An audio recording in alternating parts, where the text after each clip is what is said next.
ఎస్ఐట్ news కి స్వాగతం. ముందుగా ముఖ్యాంశాలు.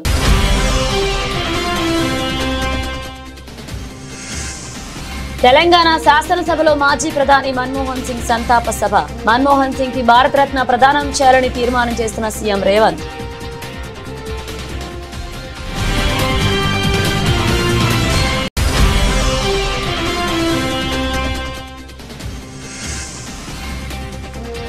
ఇరిగేషన్ శాఖ అధికారులతో సీఎం చంద్రబాబు సమీక్ష. 100% కరువు రహిత రాష్ట్రంగా మార్చేందుకు భారీ ప్రణాళికలు.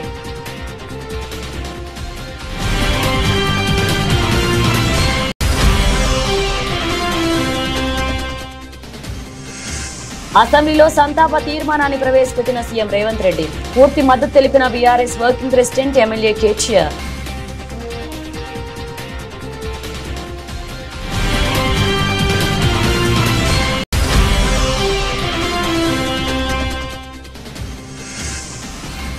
తూర్పుగోదావరి జిల్లా కోరుకొండలో రేవ్ పార్టీపై పోలీసుల తనిఖీలు.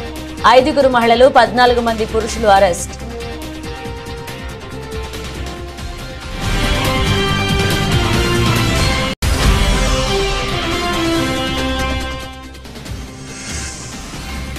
నూతన సంవత్సర వేడుకలను శాంతియుతంగా సంతోషాల నడుమ జరుపుకోవాలి. జిల్లా ప్రజలకు సూచించిన ఎస్పీ జానకి షర్మిల.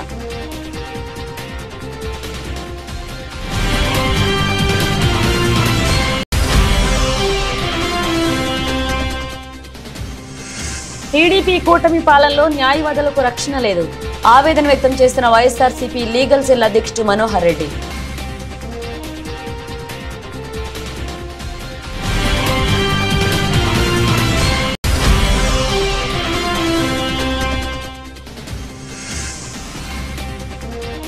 నర్సంపేట మండలంలో జంగాలపల్లి తాండాలో పెద్ద పులి సంచారం.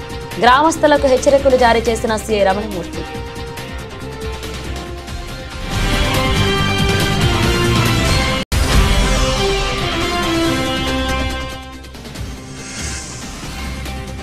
బలహీనంగా ప్రారంభమైన స్టాక్ మార్కెట్లు. స్వల్ప నష్టాల్లో మొదలైన దేశీయ ఈక్విటీ మార్కెట్లు.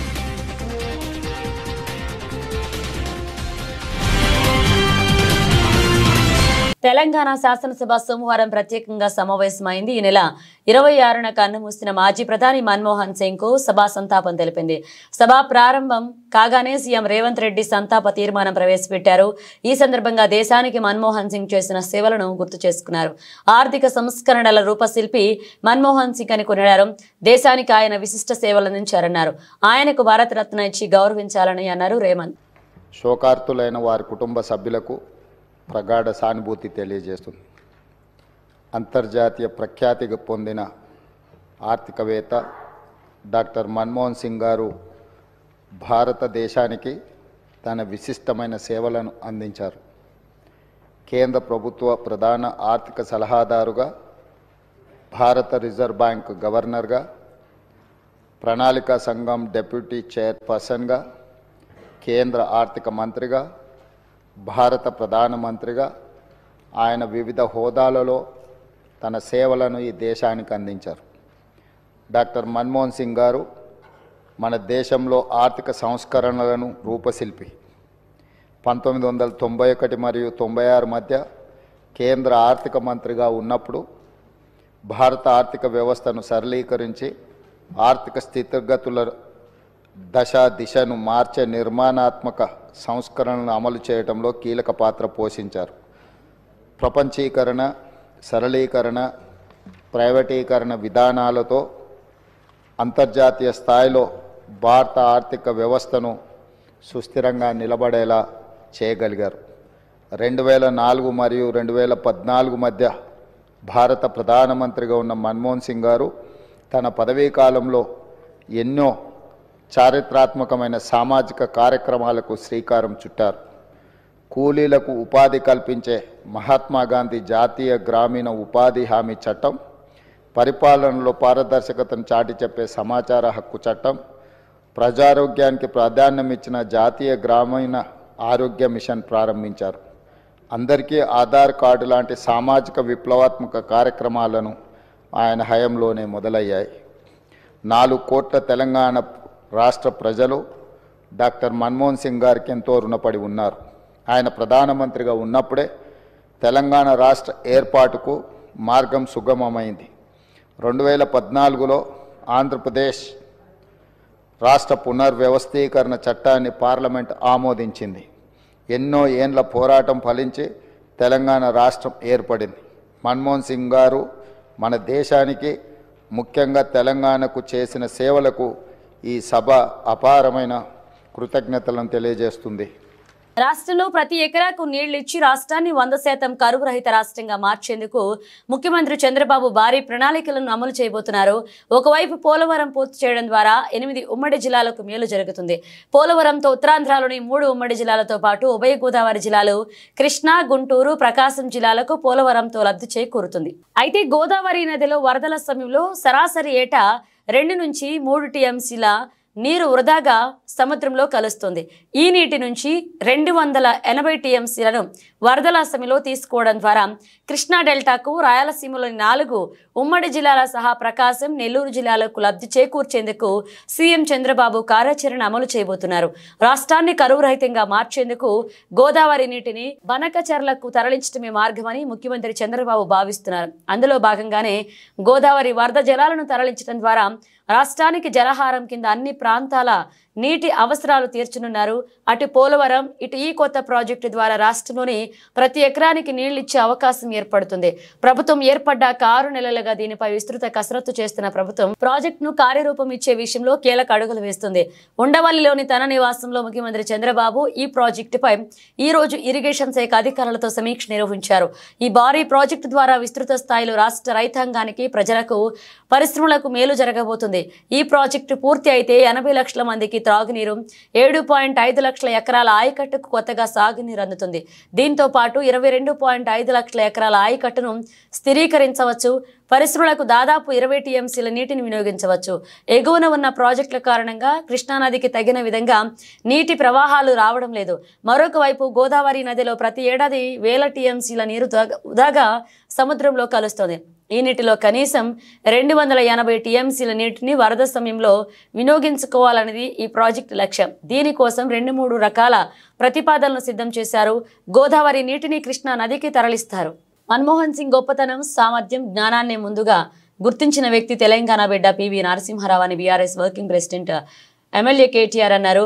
గొప్ప ఆలోచనకు అరుదైన సందర్భం వచ్చినప్పుడు ప్రపంచంలో ఏ శక్తి ఆపలేదని చెప్పారు. మన్మోహన్ సింగ్ హయాంలో తెలంగాణ ఏర్పడిందన్నారు. కేంద్రంలో ఓబీసీ శాఖకు ఏర్పాటు చేయాలని మన్మోహన్ సింగ్ ను కేసీఆర్ కోరారంటూ ఆయన కేటీఆర్ గుర్తు చేశారు. అసెంబ్లీ ప్రత్యేక సమావేశమైంది. మాజీ ప్రధాని మన్మోహన్ సింగ్ సభా సంతాపం తెలిపింది. ఈ సందర్భంగా కేటీఆర్ మాట్లాడుతూ దివంగత మాజీ ప్రధాని మన్మోహన్ సింగ్ కు నివాళులర్పించే సందర్భంగా సీఎం రేవంత్ రెడ్డి ప్రవేశపెట్టిన సంతాప తీర్మానానికి బీఆర్ఎస్ తరపున పూర్తి మద్దతు ఇస్తున్నారు. అలాగే మన తెలంగాణ బిడ్డ, మన తెలుగు బిడ్డ అయిన మాజీ ప్రధాని పివి నరసింహారావు కూడా ఢిల్లీలో మెమోరియల్ ఏర్పాటు చేయాలని తెలంగాణ శాసనసభ ద్వారా తీర్మానం పెడితే మన గౌరవం, మన శాసనసభ గౌరవం పెరుగుతుందంటూ శాసనసభలో దివంగత మాజీ ప్రధాని మన్మోహన్ సింగ్ సంతాప తీర్మానం సందర్భంగా కేటీఆర్ విజ్ఞప్తి చేశారు. అధ్యక్ష, గౌరవనీయులు పెద్దలు, దివంగత ప్రధానమంత్రి మాన్యులు డాక్టర్ మన్మోహన్ సింగ్ గారికి నివాళులర్పించే ఈ సందర్భంగా ముందుగా ముఖ్యమంత్రి గారు ప్రవేశపెట్టిన సంతాప తీర్మానానికి పూర్తిగా మా పార్టీ తరపున మద్దతు తెలియజేస్తూ డాక్టర్ మన్మోహన్ సింగ్ గారికి భారతరత్న ఇవ్వాలి అని ఏదైతే వారు ప్రతిపాదన పెట్టారో దానికి కూడా సంపూర్ణంగా మా మద్దతు ప్రకటిస్తూ తప్పకుండా ఈ భారతరత్న అనే పురస్కారానికి, గౌరవానికి వారు ఖచ్చితంగా అర్హులనే మాటను కూడా మా పార్టీ కూడా సమర్థిస్తూ వారి ప్రతిపాదనను పూర్తి స్థాయిలో ఏకీభావం తెలియజేస్తా ఉన్నాం. అధ్యక్ష, ఇవాళ మన్మోహన్ సింగ్ గారి గురించి మాట్లాడుకునేటప్పుడు తప్పకుండా మన తెలుగు బిడ్డ, మన తెలంగాణ బిడ్డ పివి గురించి కూడా మనం గుర్తు చేసుకోవాలి. అధ్యక్ష, మేము మొన్న మా పార్టీ అధ్యక్షులు పెద్దలు కేసీఆర్ గారి ఆదేశం మేరకు పార్టీ వర్కింగ్ ప్రెసిడెంట్గా నేను, నాతో పాటు మా గౌరవ రాజ్యసభ సభ్యులు అందరం కూడా వారి ఇంటికి పోయాం, నివాళులు అర్పించాం. తెల్లారి అంత్యక్రియల్లో మేము కూడా పాల్గొన్నాం. అధ్యక్ష, మొత్తం అంత్యక్రియలు ముగిసిన తర్వాతనే వారి కుటుంబాన్ని కలిసి పరామర్శించి మా తరపున కూడా సానుభూతిని చెప్పి వచ్చినాం. అధ్యక్ష, కానీ అక్కడ పోయినప్పుడు ఒక మాట మాత్రం కొంత బాధ అనిపించింది. అధ్యక్ష, మన్మోహన్ సింగ్ గారికి మొన్న జరిగిన వారికి గౌరవప్రదమైన వీడ్కోలు ఢిల్లీలో మన తెలంగాణ బిడ్డ పివి గారికి దక్కలేదు అనే బాధ మాత్రం కొంత అనిపించింది. అధ్యక్ష, దయచేసి నేను ముఖ్యమంత్రి గారిని కోరుతా ఉన్నా, ఇది తెలంగాణ శాసనసభ. ఇప్పుడు మీరు అన్నారు తీర్మానం భారతరత్న అన్నారు, సంతోషం. అదే మాదిరిగా విగ్రహం పెడదామన్నారు. తప్పకుండా ప్రభుత్వం ఎక్కడ వారు నిర్ణయిస్తే అక్కడ మేమందరం కూడా వస్తాం అధ్యక్ష. తప్పకుండా అట్లాంటి కార్యక్రమాల్లో కలిసి పాల్గొంటాం. కానీ పివి నరసింహారావు గారికి కూడా ఢిల్లీలో ఒక మెమోరియల్ ఏర్పాటు చేయాలని చెప్పి శాసనసభ తీర్మానిస్తే మన తెలంగాణ బిడ్డ, మన తెలుగు బిడ్డ, మనవాడు పివి గారికి కూడా సముచితమైన గౌరవం కేంద్ర ప్రభుత్వం ఇవ్వాలి అనే ఒక ప్రతిపాదన కూడా మన శాసనసభ నుండి పోతే బాగుంటుంది. ఎందుకంటే ఢిల్లీలో అందరూ ప్రధానమంత్రులకు మెమోరియల్ ఉంది అధ్యక్ష, కానీ ఒక్క పివి గారికి లేదు. అదొక రకంగా మనకు అవమానం, మనకు తీరని లోటు. కాబట్టి ఈ తీర్మానంతో పాటు దాన్ని కూడా జతపరిచి పంపించినట్టయితే తప్పకుండా వారిని కూడా, ఎందుకంటే మన్మోహన్ గారిని రాజకీయాల్లోకి తెచ్చిందే పివి గారు, అట్లాంటి పివి గారికి కూడా ఒక మెమోరియల్ ఏర్పాటు చేయాలని శాసనసభ ఏకగ్రీవ తీర్మానం చేస్తే మన గౌరవం కూడా పెరుగుతుంది, మన సభ గౌరవం కూడా పెరుగుతుందనే మాట కూడా తెలియజేస్తూ ముఖ్యమంత్రి గారు పెట్టిన సంతాప తీర్మానానికి సంపూర్ణమైన మద్దతును, ఆ కుటుంబానికి మా ప్రగాఢమైన సానుభూతిని కూడా తెలియజేస్తాం. నూతన సంవత్సర వేడుకలను శాంతియుతంగా సంతోషాల నడుమ జరుపుకోవాలని జిల్లా ఎస్పీ జానకి షర్మిల అన్నారు. నిర్మల్ జిల్లా కేంద్రంలోని ఎస్పీ కార్యాలయంలో మాట్లాడుతూ డిసెంబర్ 31వ తేదీ దృష్ట్యా జిల్లాల్లో పటిష్ట బందోబస్తు ఏర్పాటు చేశామన్నారు. ముఖ్యంగా నిర్మల్, ఖానాపూర్, బాయంసా, ముతోల్తో పాటు కీలకమైన గ్రామీణ ప్రాంతాల్లో స్పెషల్ పార్టీలు ఏర్పాటు చేసినట్లుగా పేర్కొన్నారు. యువత గంజాయి తదితర మత్తు పదార్థాలు ఉపయోగిస్తే కఠిన చర్యలు తీసుకుంటామని హెచ్చరించారు. సంవత్సరం సందర్భంగా నిర్మల్లో పటిష్టమైన బందోబస్తు చేపట్టడం జరిగింది. నిర్మల్ పట్టణం, బైన్సా, ఖానాపూర్ ఈ 3 ఏరియాస్ లో, ఇంకా ముదోల్ ఈ టౌన్స్ అండ్ విలేజెస్ లో కూడా ఎక్కడైనా కూడా నిబంధనలు అతిక్రమించకుండా న్యూ ఇయర్ సంతోషంగా జరుపుకోండి. తర్వాత ఈ బాండ్ సంచాలు కాల్చడము, తర్వాత రోడ్ల మీద బైకులు పార్కింగ్ చేసి విన్యాసాలు చేయడము, తర్వాత హై సౌండ్ తోటి పక్క వాళ్ళకి ఇబ్బంది కలిగించడం, ఇట్లాంటివి చేయకుండా ఎవరికి ఇబ్బంది లేకుండా మీరందరూ కూడా ప్రశాంతంగా న్యూ ఇయర్ జరుపుకోవాలని కోరుకుంటున్నా. ఏ రకమైన నిబంధనలు ఏ రకమైన అతిక్రమించినా కూడా పోలీసులు చర్యలు తీసుకోవడం జరుగుతుంది. ఎందుకంటే టోటల్ బందోబస్తు చేపట్టాము. ప్రతి దగ్గర కూడా స్పెషల్ పార్టీస్, తర్వాత ఈ క్యూఆర్టీలు కూడా అరేంజ్ చేయడం జరిగింది. అన్ని చోట్ల కూడా కఠినమైన చర్యలు తీసుకోవడం జరుగుతుంది. సో ఈ న్యూ ఇయర్ లో మీ అందరికీ చెప్పేది ఏంటంటే నిబంధనలు పాటిస్తూ సంతోషంగా జరుపుకోండి నిర్మల్ ప్రజలకు అందరికీ.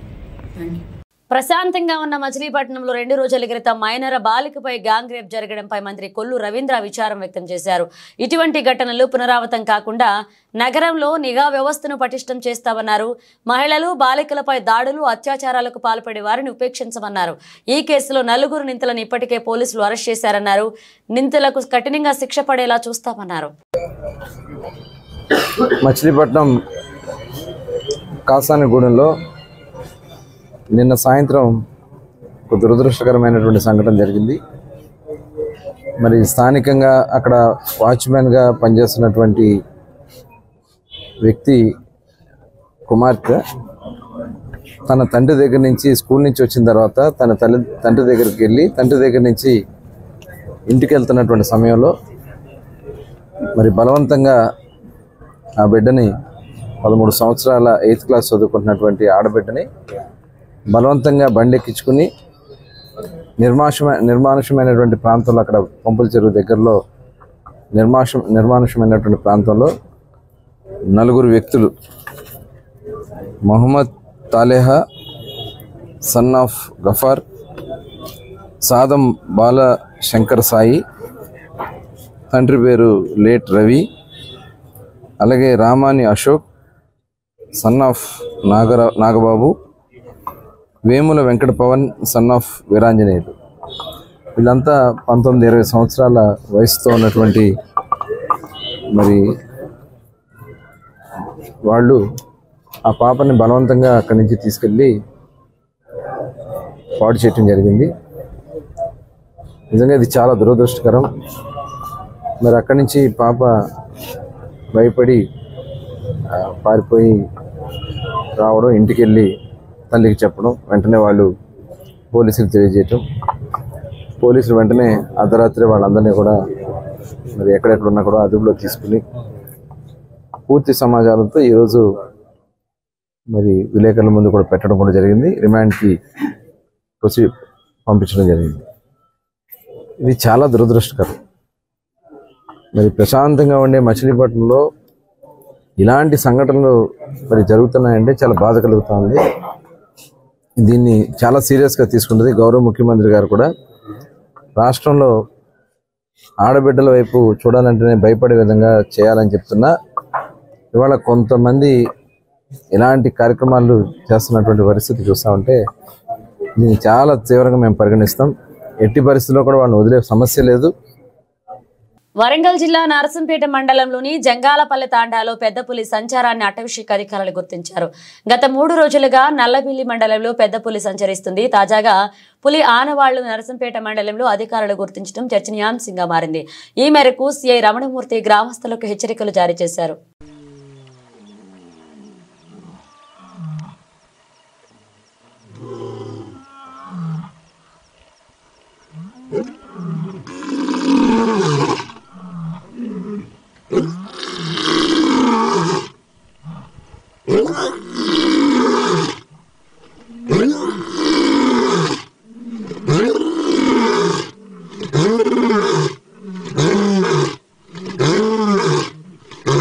కాకినాడలో జనసేన పార్టీ ఎమ్మెల్యే ఓ దళిత ప్రొఫెసర్ను కొడితే కనీసం పవన్ కళ్యాణ్ స్పందించలేదు. కానీ ఇప్పుడు కడప జిల్లా గాలివీడు మండల పరిషత్ సమావేశంలో టీడీపీ వాళ్లు పథకం ప్రకారం చేస్తున్న గలాటాలో కింద పడిన ఎంపీడీఓను పరామర్శించేందుకు వచ్చారు అని రాజంపేట ఎంపీ పెద్ది మిథున్ రెడ్డి విమర్శించారు. మీ కాకినాడలో ఏం జరిగిందో మీకు తెలియదా, తెలియనట్లుగా నటిస్తున్నారా అని ప్రశ్నించారు. పవన్ కళ్యాణ్ గారు రాయచోటి నియోజకవర్గానికి వచ్చి ఎంపీడీఓ పైన దాడి జరిగిందని చెప్పి నానా రభస్ చేసి ప్రతి దాంట్లో కూడా కులం తీసుకొచ్చి ఒక ఎస్సీ ఆఫీసర్ పైన దాడి జరిగిందని చెప్పి ఆయన అక్కడ జరిగిన విషయాలు తెలియకనో లేకపోతే తెలిసినా కూడా తెలియని విధంగా ఆయన మాట్లాడటం జరిగింది. ఒక పథకం ప్రకారము ఒక మండల్ ప్రెసిడెంట్, మహిళైన మండల్ ప్రెసిడెంట్ వాళ్ళ అక్కడ సుదర్శన్ రెడ్డి గారు వాళ్ళ మీద ఒక పథకం ప్రకారం దాడి జరిగి తిరిగి వాళ్ళపైనే కేసులు పెట్టే పరిస్థితి అక్కడ ఉండే లోకల్ గా ఉండే వాళ్ళందరికీ కూడా తెలుసు. అక్కడికి తెలుగుదేశం నాయకులు పెప్పర్ స్ప్రేలు తీసుకొచ్చి గొడవలు చేయాలని ప్లాన్ గా వచ్చి మండల్ ఆఫీస్ లో ఇవన్నీ కూడా విషయాలన్నీ కూడా అందరికీ కూడా తెలిసిన విషయమే. కానీ తప్పుడు కేసు పెట్టి సుదర్శన్ రెడ్డి గారిని ఈ రోజు అరెస్ట్ చేసి దారుణంగా ఈ ఫుటేజ్లన్నీ కూడా చూడొచ్చు. ఆయన్ని అవమానకరంగా అరెస్ట్ చేసి తీసుకుపోయి ఈ రోజు జైల్లో పెట్టడం జరిగింది. నేను ఒకటే అడుగుతాను, కాకినాడ పార్లమెంట్ లో పవన్ కళ్యాణ్ గారు సొంత కాకినాడ పార్లమెంట్ లో వాళ్ళ జనసేన ఎమ్మెల్యే పబ్లిక్ గా ఒక దళిత ప్రొఫెసర్ ని కొడితే ఎక్కడన్నా మీరు చర్యలు తీసుకున్నారా? స్టూడెంట్స్ అందరూ తిరగబడి పెద్ద ఇష్యూ అయితే కేవలం చిన్న మాట సారీ చెప్పినట్టు చెప్పించి ఆ ఇష్యూ క్లోజ్ చేశారు. ఆ రోజు ఈ పౌరుషం ఏమైంది, ఇంత అక్కర ఏమైందని చెప్పి కూడా నేను పవన్ కళ్యాణ్ గారిని అడుగుతా ఉన్నాను. న్యాయం అందరికీ ఒకలాగానే ఉండాలి. అదేవిధంగా తిరుపతిలో కూడా జనసేన ఎమ్మెల్యే ఉన్నారు. అక్కడ కూడా కూటమి నాయకులు ఒక దళిత ప్రొఫెసర్ పైన దాడి చేస్తే ఎక్కడ ఒక ఖండన కూడా లేదు. అంతెందుకు ఆయన సొంతం పిఠాపురం నియోజకవర్గంలో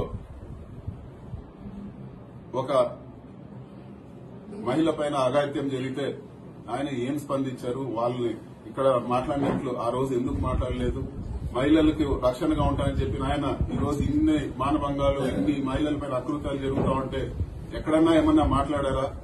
పైపెచ్చి అది హోమ్ మినిస్టర్ సబ్జెక్ట్ అని చెప్పి ఒక డిప్యూటీ సీఎం గా ఉండి ముఖ్యమంత్రి పవర్స్ ఆయనకు ఉండి వేరే వాళ్ళ పైన నాకు సంబంధం లేదు, వేరే వాళ్ళు చూసారని చెప్పడం సరైన పద్ధతి కాదు. నూతన సంవత్సరం సందర్భంగా రేవ్ పార్టీ ఏర్పాటు చేశారనే వార్త తూర్పుగోదావరి జిల్లాలో కలకలం రేపింది. దీంతో సోమవారం తెల్లవారుజామున పోలీసులు తనిఖీలు చేపట్టారు. కోరుకొండ మండలం బూరుగుపూడి గేట్ సమీపంలో ఓ కళ్యాణ మండపంలో పార్టీ చేసుకుంటున్న యువతి యువకులను అదుపులోకి తీసుకుని ప్రశ్నిస్తున్నారు.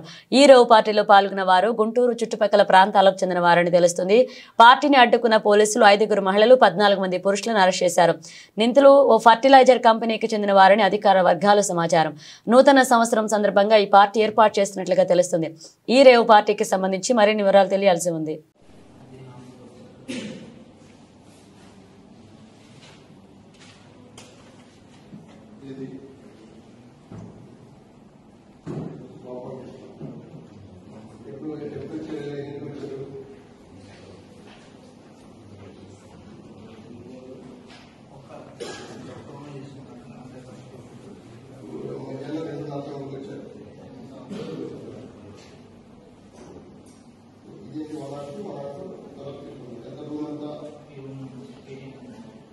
దీనికంతా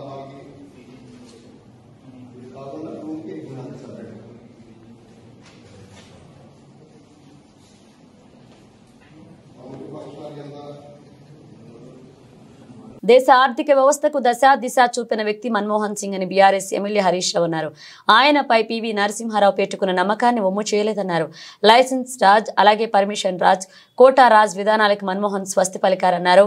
అసెంబ్లీ ప్రత్యేకంగా సమావేశమైంది. మాజీ ప్రధాని మన్మోహన్ సింగ్ మృతికి సభ నివాళులర్పించింది. ఈ సందర్భంగా హరీష్ రావు మాట్లాడుతూ యూపీఏ హయాంలో ఎన్నో కుంభకోణాలు జరిగినట్లుగా వార్తలు వచ్చాయి. కానీ ప్రధానిగా ఉన్న మన్మోహన్ సింగ్ పై ఒక్క అవినీతి ఆరోపణ రాలేదని గుర్తు చేశారు. గాడి తప్పిన ఆర్థిక వ్యవస్థను బాగు చేసేందుకే పివి మన్మోహన్ సింగ్ ద్వయం కృషి చేశారంటూ వెల్లడించారు.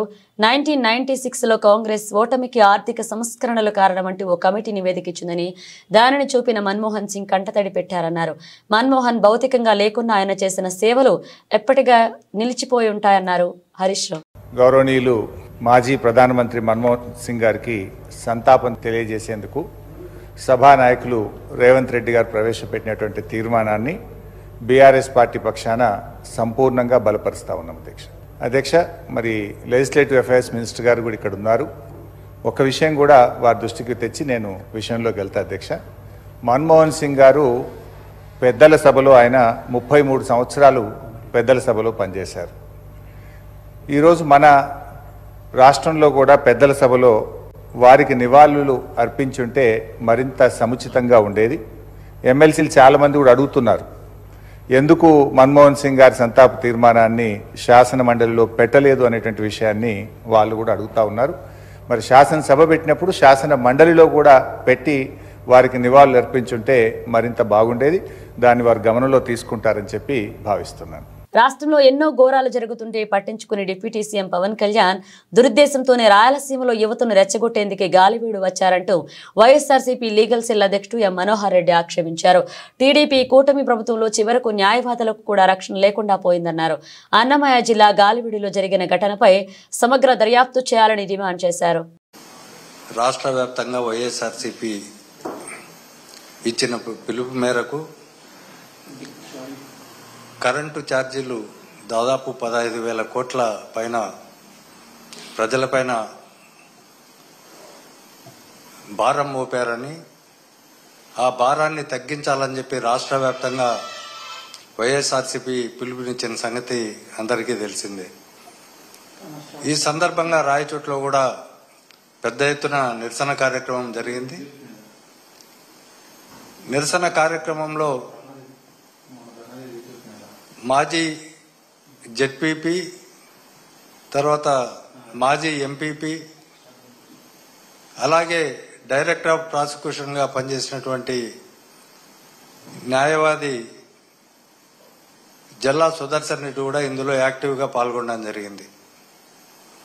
రాయచోట్లో నిరసన కార్యక్రమం జరిగిన వెంటనే తన స్వగ్రామానికి వెళ్తూ గాలివీడు ఎంపీపీ ఆఫీస్ దగ్గరికి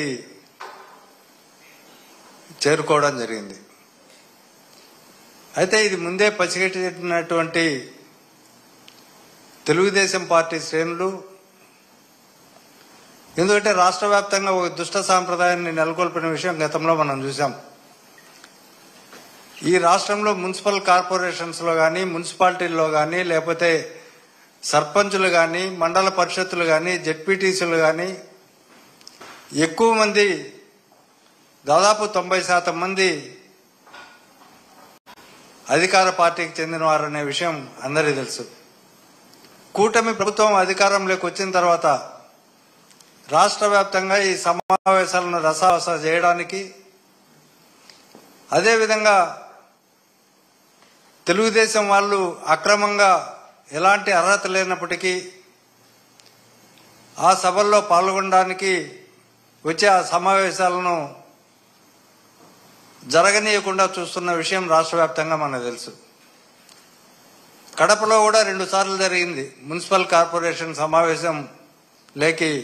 అక్కడ లోకల్ ఎమ్మెల్యే ఆ సమావేశం జరగనీయకుండా బయట వ్యక్తులను లోపలికి తెచ్చి పోలీస్ బందోబస్తుతో నానా అల్లరి చేసి వైసీపీ కార్పొరేటర్ల పైన, మేయర్ పైన దాడి చేసి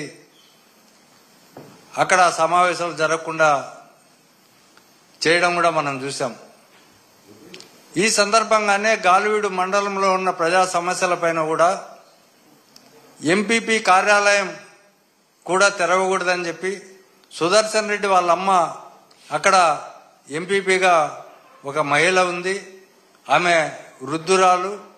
ఆమె ఇంద్రకీలాద్రిపై కొలువైన జగన్మాత దుర్గమ్మకు పల్నాడు జిల్లా వినుకొండకు చెందిన దాత ఎంవి ఫణీంద్ర 3 కిలోల బరువున్న ముడి వెండి దిమ్మెలను బహుకరించారు. దేవస్థాన ఈవో రామారావును కలిసి వాటిని అందించారు. సిబ్బంది దాత కుటుంబానికి ఆలయ మర్యాదలతో అమ్మవారి దర్శనం చేయించారు. వేద పండితులు వారికి ఆశీర్వచనం చేశారు. దేవస్థాన టెంపుల్ ఇన్స్పెక్టర్ వారికి విరాళ రసీదుతో పాటు అమ్మవారి చిత్రపటం, శేష వస్త్రాలు, ప్రసాదాలు అందజేశారు. శ్రీ దుర్గామల్లేశ్వర స్వామివార్ల దేవస్థానం నిత్యాన్నదాన పథకానికి మదనపల్లికి చెందిన దాత వి మురళీధర్ 1 లక్ష విరాళాన్ని అందజేశారు. విరాళంతో పాటు 1009 గ్రాముల బరువైన 2 వెండి దిమ్మెలను విరాళంగా ఇచ్చారు. దాతా కుటుంబానికి దేవస్థాన అధికారులు ఆలయ మర్యాదలతో అమ్మవారి దర్శనం చేయించారు. ఈవో రామారావు వారికి విరాళ రసీదుతో పాటు అమ్మవారి చిత్రపటం, ప్రసాదాలు అందజేశారు.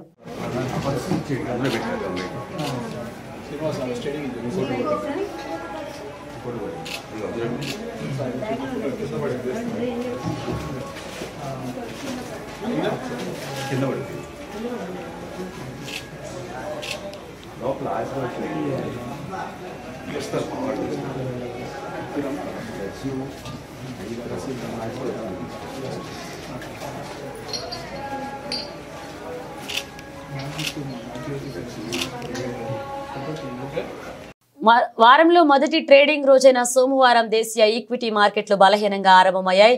బీఎస్ఈ, సెన్సెక్స్, ఎన్ఎస్ఈ, నిఫ్టీ స్వల్ప నష్టాల్లో ప్రారంభమయ్యాయి. ఉదయం 10-15 గంటలకు సమయానికి సెన్సెక్స్ 66.32 పాయింట్లు క్షీణించి 78,632.7 వద్ద, ఎన్ఎస్ఈ, నిఫ్టీ 30.40 పాయింట్లు నష్టపోయి 23,783 పాయింట్ల వద్ద ట్రేడ్ అవుతున్నాయి. గ్లోబల్ మార్కెట్ల ప్రతికూల సంకేతాలు దేశీయ ఇన్వెస్టర్ల సెంటిమెంట్ను బలహీనం చేశాయని, మార్కెట్ల పతనానికి ఇదే కారణమంటూ మార్కెట్ నిపుణులు చెబుతున్నారు. గత వారాంతం శుక్రవారం అమెరికా మార్కెట్లు గణనీయమైన నష్టాలను చవిచూశాయని, ఈ పరిణామం భారతీయ మార్కెట్లను ప్రతికూలంగా ప్రభావితం చేస్తుందన్నారు. మరొక వైపు ఏడాది ముగింపు సమయం కావడంతో విదేశీ సంస్థాగత పెట్టుబడులు తగ్గడం కూడా ఒక కారణంగా విశ్లేషిస్తున్నారు. కాగా నిఫ్టీపై ట్రెండ్, అలాగే బజాజ్ ఆటో, విప్రో, మారుతి, మహీంద్రా కంపెనీల షేర్లు 1% పైగా నష్టాల్లో కొనసాగుతున్నాయి. Adani Enterprises, Apollo hospital, Shriram Finance, Adani Ports, Sun Pharma కంపెనీల షేర్లు లాభాల్లో ట్రేడ్ అవుతున్నాయి. ఇక సెన్సెక్స్ 30లో Bharti Airtel, ITC, UltraTech cement, Adani Ports లాభాల్లో కొనసాగుతున్నాయి. రిలయన్స్, హెచ్సిఎల్ టెక్, అలాగే టాటా మోటార్స్, టీసీఎస్ నష్టాల్లో ట్రేడ్ అవుతున్నాయి. బులెటిన్ ముగించే ముందు హెడ్లైన్స్ మరోసారి.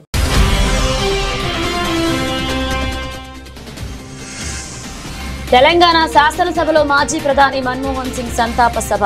మన్మోహన్ సింగ్ కి భారతరత్న ప్రదానం చేయాలని తీర్మానం చేస్తున్న సీఎం రేవంత్.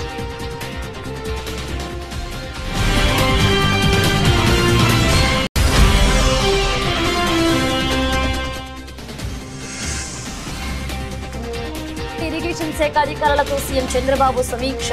100% కరువు రహిత రాష్ట్రంగా మార్చేందుకు భారీ ప్రణాళికలు.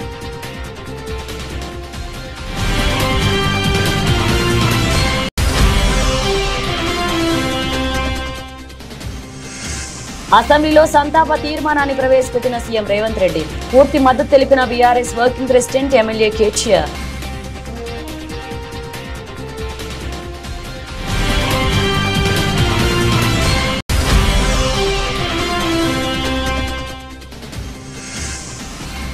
తూర్పుగోదావరి జిల్లా కోరుకొండలో రేవ్ పార్టీపై పోలీసుల తనిఖీలు. 5 మహిళలు, 14 మంది పురుషులు అరెస్ట్.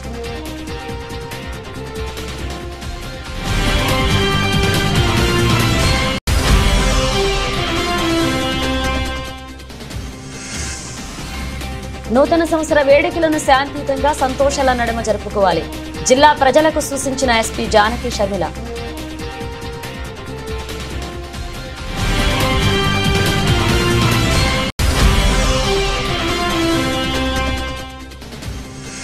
టీడీపీ కూటమి పాలనలో న్యాయవాదులకు రక్షణ లేదు.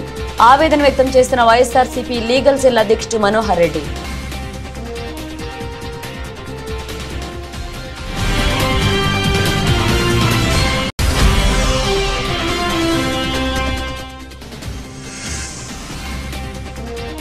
నర్సంపేట మండలంలో జంగాలపల్లి తాండాలో పెద్ద పులి సంచారం.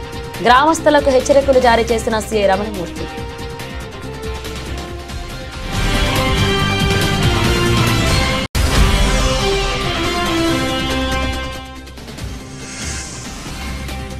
బలహీనంగా ప్రారంభమైన స్టాక్ మార్కెట్లు, స్వల్ప నష్టాల్లో మొదలైన దేశీయ ఈక్విటీ మార్కెట్లు.